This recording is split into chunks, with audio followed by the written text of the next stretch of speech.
अब प्रॉपर्टीज क्या क्या होती हैं एक आइडियल एनेस्थेटिक की? सबसे पहली फॉर द पेशेंट, सबसे पहले पेशेंट के जनहित में जारी, पेशेंट के हित में जारी। तो सबसे पहले पेशेंट के लिए क्या क्या प्रॉपर्टीज होती हैं? It should be, point number A, it should be pleasant. Pleasant होगा ना तो आरामदायक होगा मरीज के लिए। Number two, it should be non irritating, irritation कम से कम हो, नॉन इरिटेटिंग। क्योंकि इरिटेटिंग होगा तो उसको इरिटेशन होगी, उसको अच्छा नहीं लगेगा। Number three, should not cause, should not cause nausea और वॉमिटिंग। ठीक। और last but not the least, induction and recovery. Induce करेंगे पहले तो induction and recovery should be fast with know after effects. मतलब फटाक से इंड्यूस किया, फटाक से बेहोश हो गया, फटाक से उठ गया। Fast with know after effects. ठीक है, ये तो प्रॉपर्टीज हो गई मरीज के लिए, पेशेंट के लिए। उसके बाद number 2 point, for the surgeon. Surgeon के लिए कैसे इंपॉर्टेंट होगा? तो फॉर द सर्जन सबसे पहले it should provide adequate analgesia, should provide adequate analgesia, immobility,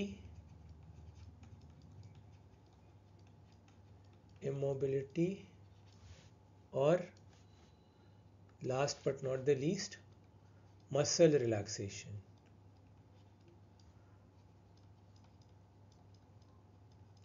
फिर इसके अलावा फिर आग ना लग जाए, जल ना जाए। पहले आग लगती थी, अब तो हम लोग नॉन इन्फ्लेमेबल यूज़ करते हैं। बट फिर वही बात, अगर कोई बूढ़े एग्जामिनर है तो ही कैन आस्क यू, ही और शी कैन आस्क यू। ठीक है, it should be non inflammable. पता चला ऑपरेशन थिएटर में बॉम्ब ब्लास्ट हो गया, but but boom, bomb bomb boom, तो हम नहीं चाह रहे ऐसा हो। Non inflammable and non explosive, so that what can be used. ये बहुत इंपॉर्टेंट इंस्ट्रूमेंट हम लोग सर्जरी में यूज़ करते हैं। आप लोग इसके बारे में पढ़ोगे, उसको कहते हैं कॉटरी। कॉटरी को हम लोग आराम से यूज़ कर सकते हैं फिर।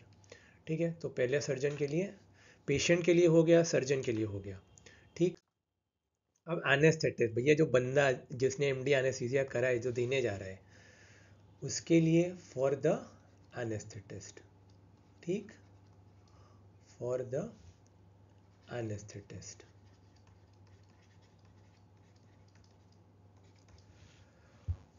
ठीक, सबसे पहला point, administration should be easy, controllable and versatile. ठीक, वर्सेटाइल मतलब वर्सेटाइल एक्टर्स होते हैं ना, जो बहुत सारे रोल में फिट हो जाते हैं पिक्चरों में। फिर दूसरा, margin of safety should be wide, बहुत ज़रूरी है। Margin of safety should be wide. ठीक, specifically there should be no fall in blood pressure. हम नहीं चाहते हाइपोटेंशन हो। One of the most common side effects of general and local anaesthetics is hypotension. तीसरा, जैसे सी सब part, heart, liver and other organs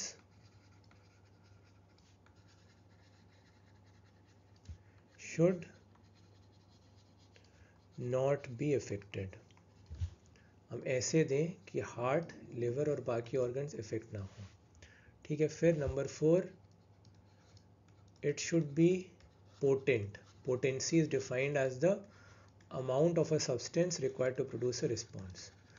It should be potent so that low concentrations are needed, ताकि low concentrations are needed and oxygenation of the patient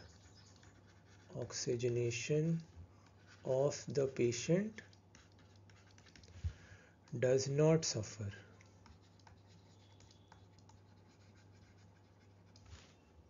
उसके बाद 5वां point,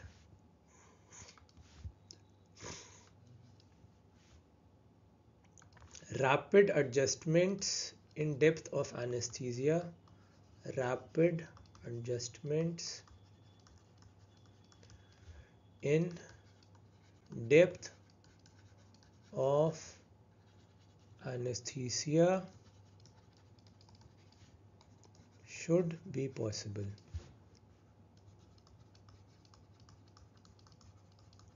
ठीक, उसके बाद सस्ता सुंदर बिकाऊ, जॉली एलएलबी में आपने याद किया था, ल्यूकोट्राइन्स में सस्ता सुंदर बिकाऊ याद कर लेना, लंग ल्यूकोसाइट्स, ठीक है।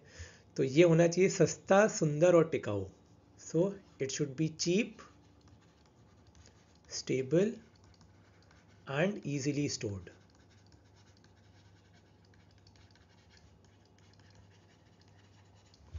फिर उसके बाद last but not the least, it should not react with rubber tubing or soda lime, ठीक। तो ये हमने पांचों कंडीशंस फुलफिल कर दी, पहला मरीज का, दूसरा सर्जन का, तीसरा एनेस्थेटिस्ट का। अब वोलेटाइल एनेस्थेटिक जो दिए जाते हैं ऑब्जॉर्ब होते हैं via the lungs into the systemic circulation causing dose dependent CNS depression. थोड़ा सा टाइम देते हैं, ज़रा आराम से इस प्यारी सी खूबसूरत पिक्चर को निहार लो, ठीक।